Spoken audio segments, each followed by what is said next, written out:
এই পিঠাগুলো খেতে কিন্তু অনেক ভালো লাগে, ভেতরে নারকেল থাকে। আর এই পিঠাগুলোকে আমরা বলি পাঁচ পিঠা। তো আজকে আমি এই পিঠাগুলো বানাইছিলাম, সবগুলাই আমি বানাইছি, আর এটা হচ্ছে আমার ভাই বানাইছে। কেমন হয়েছে? তো চলেন কিভাবে পিঠা বানাইলাম আপনাদের সাথে শেয়ার করি। আপনাদের তো আর বানাই খাওয়াইতে পারবো না, এজন্য দেখাই, আপনারা বানাই খাবেন। তো প্রথমে একটা রুটি বেলে নিচ্ছি, আর রুটির মাঝখান দিয়ে কেটে নিচ্ছি। এটা হচ্ছে একটা কয়েলের স্ট্যান্ড, এটা দিয়ে কেটে নিলাম। তারপর এর মধ্যে নারিকেলের পুর দিলাম। এই নারিকেলের পুরটা আমি আগে থেকে বানায় রাখছিলাম, নারিকেল আর চিনি দিয়ে রান্না করলে হয়ে যাবে এটা। আর এটা এত বেশি টেস্ট হয়েছিল কি বলবো, আমি আর আমার ভাই তো অর্ধেকই খালি মুখে খেয়ে শেষ করে ফেলছি। তো যাই হোক, তারপরে পিঠার আরেকটা অংশ পিঠার উপর দিয়ে সুন্দর করে ডিজাইন করে ফেললাম। এই যে হাতের আঙ্গুল দিয়ে এরকম চেপে চেপে ডিজাইন করলে এরকম সুন্দর একটা ডিজাইন ক্রিয়েট হয়ে যাবে। এই যে কি সুন্দর হয়েছে না, হাত দিয়ে চেপে চেপে এরকম ডিজাইন করে নিয়ে তারপরে এই যে এটা হচ্ছে কয়েলের স্ট্যান্ড, এটা দিয়ে হচ্ছে চার পাঁচটা সুন্দর করে কেটে নিলাম, মানে সৌন্দর্যের জন্য, খাওয়ার সাথে সাথে দেখতেও যেন সুন্দর লাগে এই জন্য। আর এই তো আমাদের পিঠা রেডি হয়ে গেল।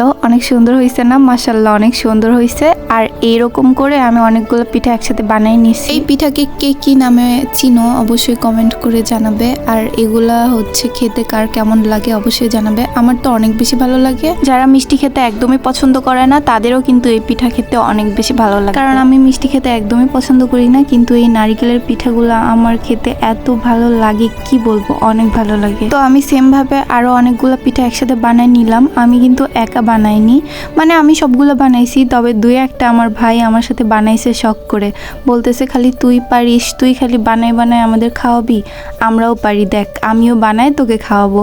মানে আমার ভাই আমার সাথে মানে টেক্কা দিয়ে বানাচ্ছিল, দুই একটা বানাইছে, মোটামুটি হয়েছে ওরগুলাও, মানে প্রথম বানাইছে সেই হিসাবে অনেক ভালো হয়েছে। আর এই পিঠা বানানো আমি সেই ছোটবেলায় শিখছিলাম। ছোটবেলায় বলতে তখন ক্লাস 6-7-এ পড়তাম, তখন দেখতাম আর ভাবতাম আমি যে কবে এরকম সুন্দর পারফেক্ট ভাবে পিঠা বানাইতে পারবো। তো এখন পারি আলহামদুলিল্লাহ। যাই হোক, মোটামুটি ভালোই হয়েছে। আর সবগুলো পিঠা এভাবে বানানো হয়ে গেলে তেলের মধ্যে ভেজে নিলে অথবা গরম পানির ভাপে দিলে পিঠা রেডি। তো আমি প্রথম থেকে শেষ পর্যন্ত ভিডিও ক্লিপ নিতে পারি নাই, অল্প একটু ভিডিও করে দিছিল আমার ভাই, সেটুকুই সবার সাথে শেয়ার করলাম। তো আজকে এই পর্যন্তই, সবাই ভালো থাকবেন, টাটা।